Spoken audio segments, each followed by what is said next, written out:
اللہ فرماتا ہے ہم نے بنو اسرائیل کے لیے ان کی کتاب میں صاف فیصلہ کر دیا تھا۔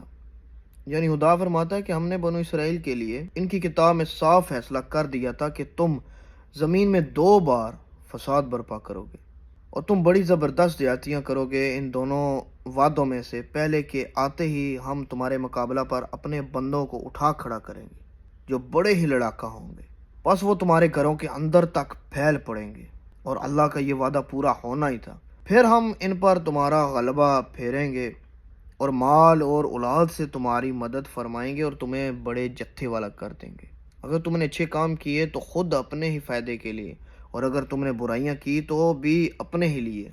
پھر جب وہ دوسرا وعدہ آئے گا تو وہ تمہارے منہ بگاڑ دیں گے اور پہلی دفعہ کی طرح پھر اسی مسجد میں گھس جائیں گے، اور جس جس چیز پر قابو پائیں گے توڑ پھوڑ کر جڑ سے اکھاڑ دیں گے۔ تمہارا رب تو اسی بات پر ہے کہ تم پر رحم کرے۔ ہاں اگر تم پھر بھی وہی کرنے لگے تو ہم بھی دوبارہ ایسا ہی کریں گے، اور ہم نے منکروں کا قید خانہ جہنم کو بنا رکھا ہے۔ یقیناً قرآن وہ رستہ دکھاتا ہے جو بہت ہی سیدھا ہے، اور ایمان والوں کو جو نیک اعمال کرتے ہیں۔ اللہ